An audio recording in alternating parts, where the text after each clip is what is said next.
I think anyone who needs to almost switch off their mind to take action.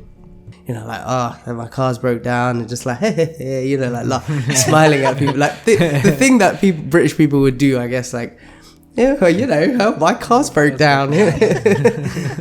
And he looks me dead in the face and he goes, sorry, I don't know how to open my bonnet. If you can figure it out. This is transferable to so many moments in life, but like, you have to take control. You can't let other people like have control over you. You just have to take control of your own life. You can't wait for someone to save you. And that's what I did in the second part of the story. And instantly it fixed the problem.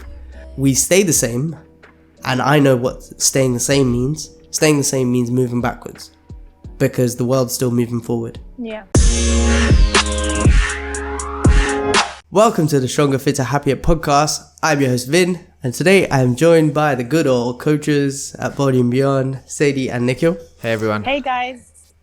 So I'm going to go right into it. No fluff, no, I didn't even need to say that, but let's get right into it anyway. So last week's episode, if you caught it, you would have heard the story about my car breaking down. So today I wanted to continue on that. So there's an important lesson. Well, two things that I was reminded of almost when I was going through what happened. Not that it was a big thing, but I'm going to milk it. So what happened? Obviously, I got in the car after leg workout, turned the key, and it hurt. It sounded like, I don't know, my 9-month-old daughter coughing. Like, the car literally would not start. So I had to do what people have to do when the car doesn't start, is try to figure out what's going on. And because nothing came on in the dash, I quickly figured out it was the battery that had died. So, pop the bonnet. Did you leave your lights on? No. I think it's just it's not even an old car. It's just battery just needed to be replaced. Because I'd been driving around that morning and it was fine. Like, there's no issues with like kind of not turning on before that. So it was just dead battery. And now that it's been changed, it's fine. So I realized I had jump leads in the car anyway. So I thought, I'm going to have to ask someone for a jump start because I'm not going to wait for a breakdown cover. I don't have breakdown cover anyway. So I thought, I'm just going to ask someone in the car park to give me a jump start. And you know how it is in these situations. It's like when you trip over, you feel a bit embarrassed. And then you're like, I hope nobody saw that. And like, people were walking past me and like they're looking at me and I was feeling a bit silly and my car's broke down and just like smiling at people. Like the thing that British people would do, I guess, like, my car's broke down. Have a nice workout. It was basically like that. And then so anyway, I plucked up the courage after feeling silly for a little while. And I strategically thought about who I'm going to ask. I thought, ask someone who will most likely be able to just think, yeah, mate, I'll give you a jump start. Don't worry. So there's this guy in a van. So I was like, he's waiting for a car spot as well. So I thought, I've got it here. I will get out of the, he'll give you a jump start. I can get out of the spot and he can have my spot. Because the car park was packed. So people were waiting. So even more embarrassing. So I went up to him. And he looks me dead in the face and he goes, sorry, I don't know how to open my bonnet. If you can figure it out, I can help you. What? He was literally, that's what he said to me. Like, not even like a really young guy like, who's just started driving or something. And like, he's got a proper van, like a man in a van. Like, he seems like I don't know, I guess it's a bit stereotypical, but like a manly man kind of thing. Who would know how to open a bonnet? Yeah, who would know how to open a van bonnet. And he went, I don't know how to open I think he just wanted to get on with his workout rather than help me. So I was like, I could probably say, I can open the bonnet for you, don't worry. But I thought, just leave it. I can't be asked to get help from someone who doesn't want to help me. So anyway, I don't know why I'm just like this. I hesitate to do things. So I stood and watched like loads and loads of people just walk past me and not ask anyone. And I thought, do you know what I'll do? I'll go into the gym and ask my fellow brethren, personal trainers, to help me out. because I felt more comfortable asking a personal trainer for help than like just a random person I don't know. So I went in this gym, tried to find someone in the office. No one was there. Then a lady, a personal trainer who was working, saw me. She came over, asked her for help. She literally went, ooh, she hesitated. Oh, for fuck's sake, again. Literally no one wanted to help. So she anyway said, my car's so small, I don't think it will be able to power yours up. Do you know what it is? I think people don't realize that, like, some people, if they're not, they don't realize what sort of jumping start a car is. They think it's like somehow going to mess their car up or something. Yeah, I literally think that they all just thought that their car's going to get messed up. Yeah. So she went, oh, my car's really small, I don't think it'll work. So she said, anyway, let me ask some of the other trainers. So she went around asking. One other guy went, oh, my battery's under my car seat, like inside the car. So I don't think the leads will reach. And I know that actually can happen. My mum's old car had her car seat in the car, her battery in the car, under the car seat. So, and you can still jumpstart a car that way. But I just thought, do you know what? I'm not going to force someone or like try and persuade someone to try and help me. So she said, I'll go upstairs and ask one of the other trainers. So she came up, she went up, she came down. About 5 minutes later, I said, oh, he's with someone, but in 10 minutes, he should be able to help you. He's got a big car. I knew who she was talking about. There's one of the trainers got like a fat Audi. So I thought, oh yeah, he'll probably help. He seems like a nice guy. And she goes, he'll be down in 10 minutes. 5 minutes went past, about 15 people went in and out of the gym. I could have asked any of them. 10 minutes went past, another 15 people went in and out of the gym. Still sitting on my hands, just waiting around. Thinking about, I could just ask that person. I could just ask that person. They're all just walking past. Anyway, trainer comes down and he's with like a young girl in the gym and he's like showing her what to do or whatever. And I don't know, I just had this feeling of this guy does not want to help because he came down.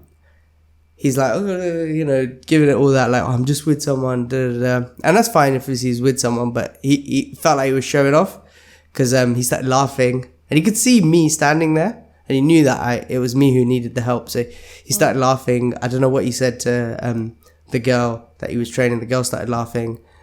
And then the lady was just asking, like, well, are you going to help or are you just going to make him wait again?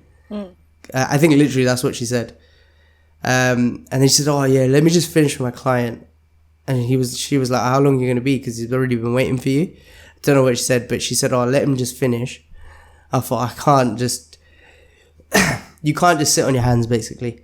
Yeah. You know what I'm like, I'm a bit stubborn when something like that happens. It's a bit like a punch in the face and that's just not something that I would just take. So I thought, I'm not going to get this guy's help. I went outside. People are still waiting to park up. The car park's massive as well, by the way.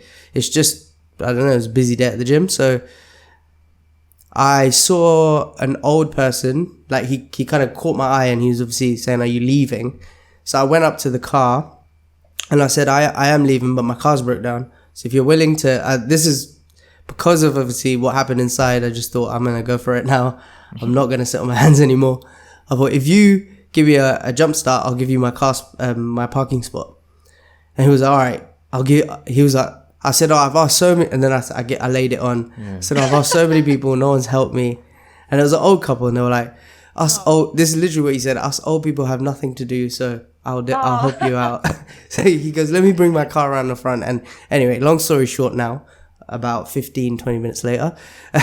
So how long are we into this since the whole sort of I'm scenario talking about started? the story. I said long story short, 15, 20 minutes later. But how long have you been without a jump start? Probably about 30, 40 minutes. I don't know. Okay. Oh, shit. Maybe longer than that. Okay. So you could see how long I was faffing about. Basically, I probably could have asked if I had asked every single person that walked in and out of the gym, I probably would have been out of there ages ago.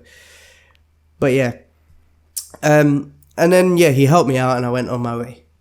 So, good old matey helped me out and I was on my way.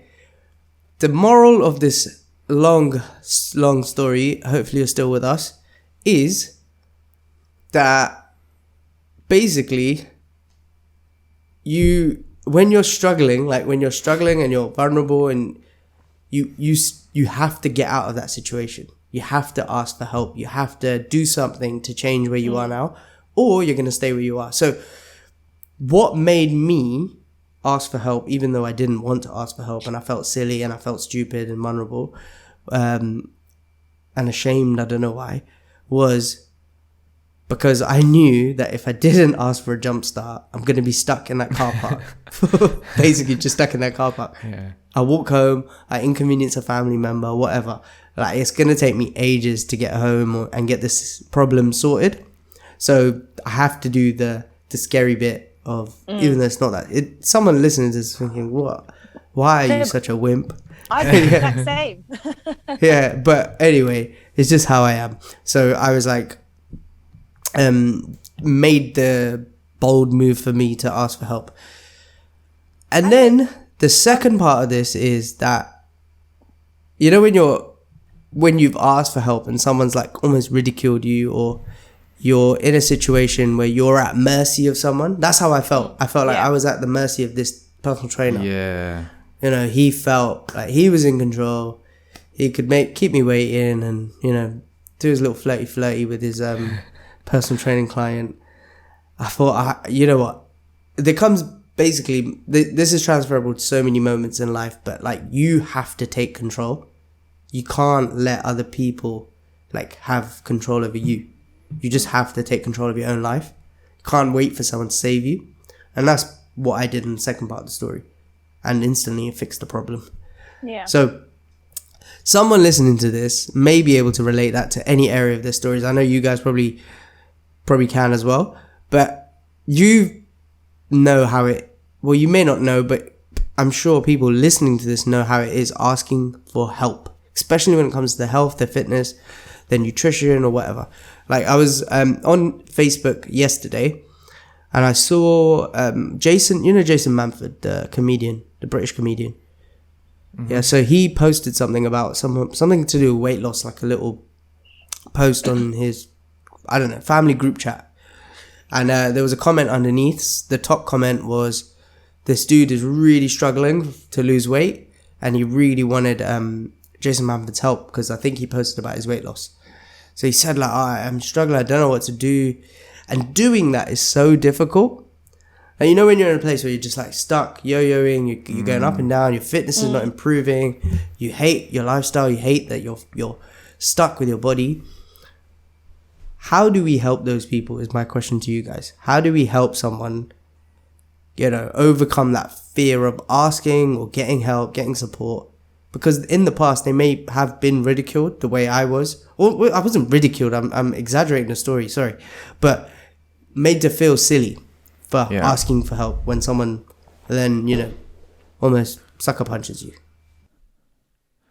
I think a lot of asking for help, like from the way that I experience it when I have difficulty asking for help, is because I often see it as it being a burden on the person that you're almost asking for, like almost that you asking them for help is like an inconvenience. I don't know if you felt like that during asking for someone for a jump start. It was almost like in your head you'd thought of it as, you don't want to sort of like ruin someone else's day, or like make them take time out of their day to inconvenience them, sort of thing, which is probably why it was like, I won't ask until you finally had to. But the other thing is, that initial stage is hard, but once you do it, it's like, that wasn't so bad. Like... Or you wish you had done it ages ago. Yeah, you wish you'd done it ages ago. It wasn't so bad. Like, all I had to do was that, and that's it. But I think in the past, maybe people have been like just batted off and given like just generic advice. Like nowadays, like you see in like forums and stuff, like, I'm struggling to lose weight, and like everyone will just reply, you need to stick to a calorie deficit. You need to stick to a calorie deficit. And it's just like not good advice, is it? It's just like... Well, it is good advice because it's what works, but it's not the what that people need help with. Yeah, it's almost, exactly. Yeah, it's almost the how, the when, the why, the all the in betweens the what. Yeah. Do you get what I mean? Like, what is information, and everything else is how you take the application how you take action on that. Yeah, information. you want the application of it, not just you want the application, and you want someone to help you take action as well. Yeah. And that's what most people tend to need who are struggling. Because other people just can crack on with it. Like, there's so many people who just take control of their fitness, take control of their health, take control of their weight all on their own, just by reading some internet articles. There's loads of people who do loads of things like that. And then there's other people who need a mentor, who need support, who need a trainer, who need someone to push them to take action. And that's absolutely fine as well. Like, not everyone's just going to be able to take action. Yeah. But why is it that, like, why do you think that accountability is needed, like, in the first place? Like, why some people can just do it and then some people, like me, will fluster? And you guys, with certain extent, certain things. I asked you this because I know you guys are similar to me about fluffing over minute details or minor things that maybe minor to someone else, but big in your own head. You're overthinkers almost. Yeah, so that's probably one of the reasons why overthinking, maybe like a certain sense of like almost pride, like, I don't need to ask for help, I can do this all myself, or, or thinking what may seem like a little situation in your head, and it's like, oh, it's only little, I'll probably figure it out myself in a few days or something like that, but then a few days turn into like a lifetime of unhappiness. Yeah. Actually, touching on that overthinking, I think what it is like too much looking into the future rather than being in the because why do people struggle to take action? So let's just break it down with the whole, like, asking for help with trying to lose weight, for example, or even getting started. Forget the asking for help, because asking for help, you don't necessarily need to, but just taking action on actually the goal of taking control of your fitness, your health, and your well-being. Why is it someone may struggle to do anything, take the first step? And it's usually because they're, like, looking into the future and looking at their past. So, like, I'm going to struggle, I'm going to fail, I can't do this, I've got too much going on. Or workouts are going to be really hard, and I'm going to get hungry. Yeah, all of those sort of things are like, they're scary things, aren't they? If you haven't properly sort of experienced it or had the right experience of them, it's very scary. It's just like, I'd rather stay in this zone right now where it's your comfort zone. I think anyone who needs to almost switch off their mind to take action. Yeah, you have to actually have to take steps, script. like just go for it and not think about what's the worst that could happen. Do you know what? It's so comparable. I don't know if I've used this analogy before, but like when I've been on a few holidays and when I went traveling as well, like cliff jumping into the sea would be a big thing. Like you find like little cliffs that are safe to jump off, but almost certainly, almost certainly the moment like the overthinkers build it up for themselves. You know, the ones that get to the edge and like, all right, I'm going to do it. And they're like, no. And then they go back. I have a story. They go back and like, all right, I'm going to do it. And they're like, no. But the guys that just like get to the edge, boom, like without a thought, just switch off for that moment, jump in. They just like do it with such ease. And it's almost that, like you say, that moment of switching off. And it's like the perfect example of it because it's so in the moment, like when you're jumping off of a cliff. It's, because you end up jumping off anyway and it's fun once you land into the sea anyway. But did you do something similar? Yeah, so when I went on holiday with Leon, he was watching and I was up there maybe for 5-10 minutes and I would go to the edge, come back, and then everyone's like, just go.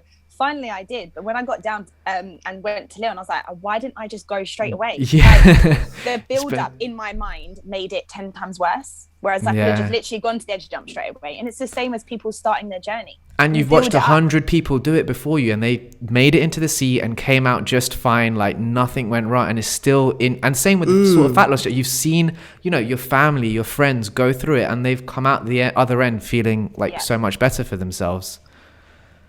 It's crazy. The evidence is in front of you and you still can't take action on it. Yeah. It's a fear thing, but how do you turn off that fear? I'm asking you guys, but there's something I was thinking of straight away when you guys were talking. I thought of it. I was like, what's helped me recently take action on something that we've been like kind of putting off for ages is a quote that I listened to. It's by Eric Thomas, my favorite person to listen to. The quote is, if you don't kill it, your family won't eat. And you could take that metaphorically or like literally. Like, so if you were in the jungle, you're living in the wild and you're like, I don't want to kill that animal. If you don't kill it, your family won't eat. But the same way, if you don't kill it with your effort, your everything I'm doing right now with work and stuff, if I don't kill it, my family don't thrive. So the way that you can take that into any situation is, think of it like this. If you do not take action on this, what are the repercussions? What are the consequences of of not taking action? Or Whatever taking you're action. putting off, yeah. Yeah. So what I asked myself, literally, I know this sounds a bit nuts, like to jumpstart a car, like why do you even need to think of it this deeply? This is just how I am. I had to literally go, if I don't ask someone for help, what is going to happen? And it was, I'm going to sit here for ages. And that's what made me ask the van driver. And at the same time, you could do it more positively. You can ask yourself, if you do take action on this, what will happen as a result? What are the upsides? And that's what made me take action on what I'm talking about now. So we've been talking about, we need to get a gym and all this stuff for a very, very long time. And I've taken some big steps more recently to make it more happen. And I go into actually more likely that this is going to happen now. And what made me actually take that scary step and go into the unknown, the step away from what's comfortable, which is where we are now with Body and Beyond, is think about what is the repercussions and what are the benefits of taking action. So for the benefits, for me personally, and for everyone around me, it was our lives change and we live them how we want them to be. So my children's lives, the people that matter to me the most, my partner, everyone benefits from me taking an action. Nikhil, you benefit. Sadie, you benefit. Our families benefit. Everybody who's, surrounds us benefits from me taking this action. Our members benefit. What happens if I don't? We stay the same, and I know what staying the same means. Staying the same means moving backwards, because the world's still moving forward. Yeah. Time is still going on. So over time, if we stay exactly where we are now, we lose members.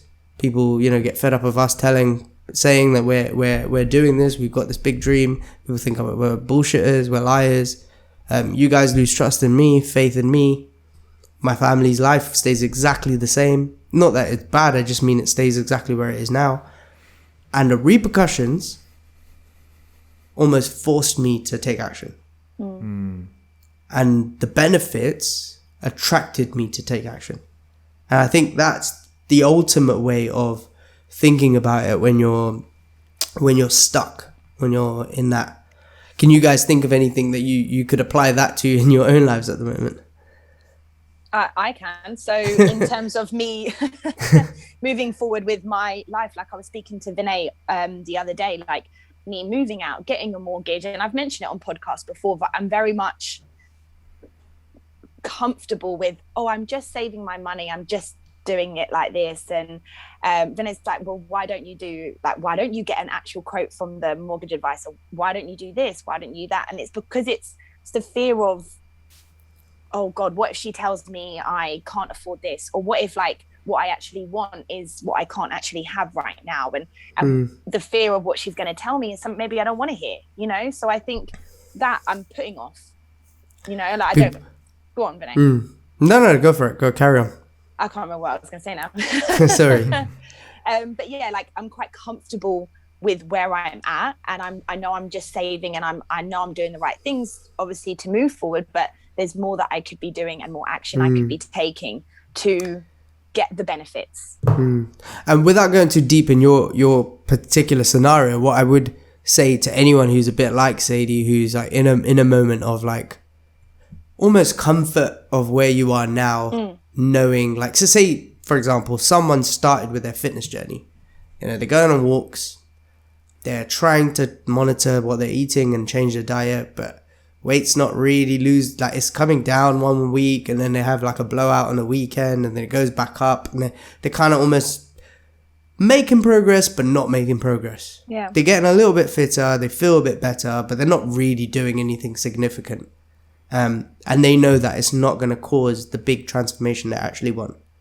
Would you say that's a fair comparison of where you are? Yeah. And what you just said about not making a significant difference. Like, I'm making slow progress. Like, I'm putting money away each month to save for a mortgage, but I'm not taking the big steps to make a significant difference. So in the actual things that will probably move you forward. Yeah, 100%. Bit like what I was doing with trying to get a gym, basically. Yeah, exactly. Yeah. So the way you get to the power moves and the things that you actually have to do is, like we said already, turn off your brain. Like, stop thinking of all the scenarios of like, if I do this, I will fail. If I do this, and then look at the examples of people who have gone before you. So look at the examples of people who have actually taken action and got help of like someone like Nikhil or Body+beyond or whatever. Look at all the people who've actually done what they needed to, whether it's tracking their calories or going to the gym more regularly and following an actual program or getting a coach. They have actually changed their body in the way they want to, looks, feels, taking control of their fitness, their health. They've freed themselves from restrictions that they feel right now. They can get changed in the morning and feel great. They can do all of the things that you want to do that you're not doing at the moment. And all they've literally done is take action. And the thing that you're building up in your head to be this big, huge thing, once you do it, you're going to be like, it's not. So I want you to think of every past thing that you've felt the same way.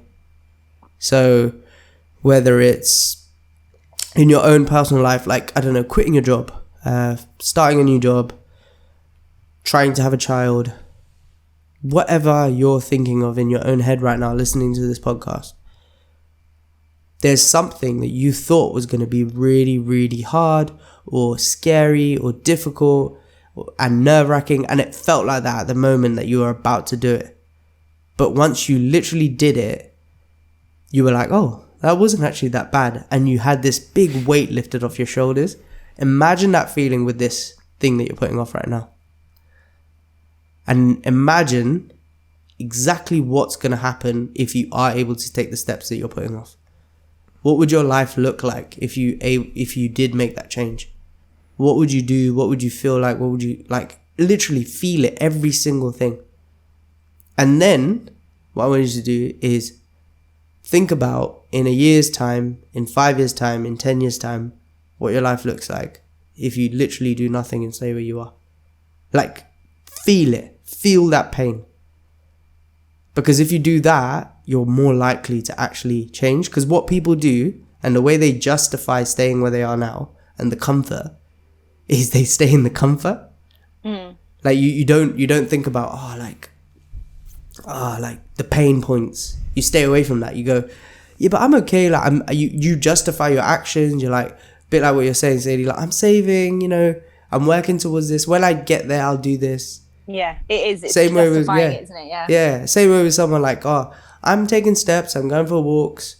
I don't have the time at the moment to commit to someone like working with a coach like Nikhil one-to-one at the moment and listen to what he has to say. I'm a bit busy. I can't prioritize that thing, or I can't justify spending that money on that coach. All these things, you think of things, like you think of reasons and you justify your actions. And then, you just stay where you are. And a year goes by and you still feel how you feel, but then you still justify it. You create that little bubble around you. You don't let the pain in. When it comes, you put it away. You feel it for a little while and then you put it away. But if you get rid of that, what happens? I think that's literally how you probably get out of it and move forward with your life. 100%. Even like, when we have members come to us, and most of the time the people that we speak to for consultations, and once we get to know them, they always say they've been thinking about doing it for so long, and that like once they actually finally do it and they start, they realize actually they wish they just had done this years ago. So it just shows, and this is like, I would say 99% of the people that come to us always say that like they wish they had started before, they wish they had done this when they first started struggling with their weight or whatever it may be. So yeah, I think it's just getting that initial start, isn't it? Which isn't easy. Like, I'm not saying it's easy. Like we say, there's all things that we're all putting off and whatever. It's not easy, but once you do take that action, you'll reap all the benefits. Yeah, exactly. All right, so do me a favor, guys. What I would love for you to do is, if you want some accountability, you may not get a reply if we get too many people messaging us. But what I'd love for you to do, especially if it's fitness related, and don't worry, we're not going to try to sell you any services. Email us at podcast@bodybeyond.co.uk. Let us know what you're struggling with, what you're sitting on. Even if it's just to get out of your head and do that literally that task. You don't have to send the email. You could just save it as a draft, but just do me a favor, write it down. Put the title. This is what I'm struggling with. This is what I'm going to do to overcome it. Okay, long title. Sorry, don't write that as a title. Just write, it's time for change. That's the title. And then what I want you to do is actually, this is what I'm struggling to take action on. And then write the 2 points of what happens if I don't make any change. All the pain points. What happens if I do make the change? And then hit send, put it as a draft, whatever. Read it every day until you actually take action. And that will probably help you get to the next stage of your life. Or even if it's a mini goal, get out of a car park. Yeah, exactly. Anything you guys would like to add? No, I think you've pretty much covered it. That was good. All right, guys, I think I spoke for most of that podcast again, so sorry you didn't get to hear much from Sadie and Nikhil. I keep doing this. At the start of the episodes, we talk about, like, oh, you guys talk more, I'll stay quiet. And I can't help myself, sorry. You're just a good talker.